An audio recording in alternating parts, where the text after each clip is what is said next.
দেখো, তুমি যদি আমাকে এত প্রেশার দাও তাহলে কিন্তু তোমার সাথে রিলেশন রাখা আমার সম্ভব হবে না। এত প্রেশার দিয়ে কিন্তু আমি তোমার সাথে রিলেশন রাখতে পারবো না। তুমি আমাকে ভালোবাসো, আমি তোমাকে ভালোবাসি, তোমাকে আমি জানের থেকেও বেশি ভালোবাসি, কিন্তু এত প্রেশার আমি নিতে পারবো না।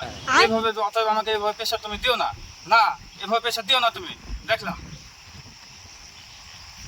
কি হয়েছে বন্ধু, এত টেনশন কেন? আর বলিস না, খালি আজকে এই লাগবে কাল ওই লাগবে, খালি এইভাবে প্রেশার দিয়েই যাচ্ছে দিয়েই যাচ্ছে। এত প্রেশার কোন নেওয়া যায় বল বন্ধু? ব্যাপার হচ্ছে মেয়ে মানুষ মানে ঝামেলা, বুঝতে বেকআপ করে ফেল, বেকআপ করে ফেল, শান্তি পাবি। তো বলছিস তো? হ্যাঁ, এখনই বেকআপ করে করে ফেলবো। এখন দাঁড়া, এখনই বলছি।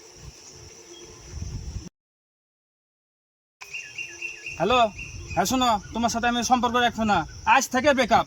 হ্যাঁ রাখো। সাবাস, এবার তুই মরদের মতো কাজ করেছিস, একবার পাকা মরদ তুই পরিচয় দিয়েছিস। পেরেছি তো। পেরেছিস? ঠিক আছে, তুই বাড়ি যা, টেনশন করিস না, আমি বাকিটা দেখছি। ঠিক আছে, বাই। বিষয় হচ্ছে আমার বন্ধুর সাথে ব্রেকআপ করেছো, খুব ভালো হয়েছে, বুঝতে পেরেছো? বুদ্ধিমানের মতো কাজ করেছো। আমার বন্ধু পাকা জারিয়ে, তুই জারিয়ে ব্রেকআপ করেছো, খুবই ভালো হয়েছে, বুঝতে পারলা? আমি যেটা বলছো না, তুমি ওর সাথে ব্রেকআপ করেছো, আমার সাথে প্রেম বন্ধু। আর তুই যেটা ভাবছিস না বন্ধু, ওটা না বন্ধু, ওটা না।